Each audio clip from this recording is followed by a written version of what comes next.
Photo ಫೈಟ್ಗೆ ಈಗ D K Shivakumar twist ಅನ್ನ ಕೊಟ್ಟಿದ್ದಾರೆ. ಇದು ಕಾಂಗ್ರೆಸ್ ಮತ್ತು ಬಿಜೆಪಿಯ ನಡುವೆ ನಡೀತಾ ಇರುವಂತಹ ಫೋಟೋ ಫೈಟ್. ಪ್ರಿಯಾಂಕಾ ಖರ್ಗೆಯದ್ದು ಯಾವ ರೋಲು ಇಲ್ಲ, ಹೆಸರು ಇಲ್ಲ. ಕಾನೂನು ಪ್ರಕಾರ ತನಿಖೆಯನ್ನ ಮಾಡ್ತೀವಿ. ನನ್ನ ಜೊತೆಗೆ ವಿಜಯೇಂದ್ರ ಯಡಿಯೂರಪ್ಪ ಎಲ್ಲರ ಫೋಟೋ ಕೂಡ ಇದೆ. ಅವರದ್ದೆಲ್ಲ ನನ್ನ ಬಳಿ ಯಾವ ಫೋಟೋ ಇದೆ ಬಿಡುಗಡೆ ಮಾಡ್ಲಾ ಅಂತ ಹೇಳಿದ್ದಾರೆ. ರೌಡಿಗಳ ಜೊತೆ ಇರೋದು, ಕ್ರಿಮಿನಲ್ಗಳ ಜೊತೆ ಇರೋದು, ಫೋಟೋ ಬಿಡುಗಡೆ ಮಾಡಬೇಕಾ ಅಂತ DCM ಡಿ ಕೆ ಶಿವಕುಮಾರ್ ಅವರೀಗ ಸ್ಟೇಟ್ಮೆಂಟ್ ಅನ್ನ ಕೊಟ್ಟಿದ್ದಾರೆ. ಸೊ ಈಗ ಫೋಟೋ ಬಿಡುಗಡೆ ಮಾಡಬೇಕಾ ಅಂತ ಪ್ರಶ್ನೆಯನ್ನ ಕೇಳುತ್ತಾ ಇದ್ದಾರೆ. ಏನ್ ಹೇಳಿದ್ದಾರೆ ಕೇಳಿಸ್ಕೊಳ್ಳೋಣ.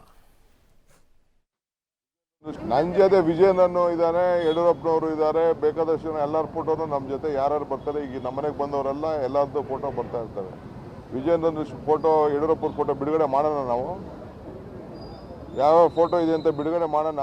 ಇದ್ದೇ ವಾಂಟ್ ಅವ್ರು ಬೇಕಾದ್ರೆ ಬಿಡುಗಡೆ ಮಾಡ್ತೀವಿ, ಅಂಥ ಫೋಟೋಗಳೆಲ್ಲ ಬಿಡುಗಡೆ ಮಾಡ್ತೀವಿ. ಯಾರ್ಯಾರ್ದು ಎಂತೆಂಥ ರೌಡಿಗಳ್ದು, ಎಂತೆಂಥ ಕ್ರಿಮಿನಲ್ಗಳ್ದೆಲ್ಲ ಇರೋ ಫೋಟೋಗಳೆಲ್ಲ ನಾವು ಮದುವೆಗೆ ಹೋದಾಗ ಅಡ್ಡ ನಿಲ್ಸ್ಕೊಂಡು ಫೋಟೋ ತೆಗೆಸ್ಕೊತಾರಪ್ಪ. ಎಲ್ಲ ಲೀಡರ್ಗಳು ತೆಗೆಸ್ಕೋತಾರೆ, ಎಲ್ಲ ಲೀಡರ್ಸ್ ತೆಗೆಸ್ಕೋತಾರೆ, ಹೋಮ್ ಮಿನಿಸ್ಟರ್ದು ತೆಗೆಸ್ಕೋತಾರೆ. ಅದು ಯಾವುದೋ ಸ್ಟೇಜಲ್ಲಿ ಮಾಡ್ಕೊಂಡಿದ್ರಲ್ಲ BJP ಎಲೆಕ್ಷನ್ ಮುಂಚಿತವಾಗಿ, ಅವೆಲ್ಲ ಏನಾದ್ರು ಅಫಿಷಿಯಲ್ ಆಗಿ ಯಾವ್ದಾದ್ರು ವ್ಯವಹಾರ ಮಾತುಕತೆ ಮಾಡಿ ಏನಾದ್ರು ಇತ್ತು ಅಂದರೆ ಅದು ಓಕೆ ಫೈನ್.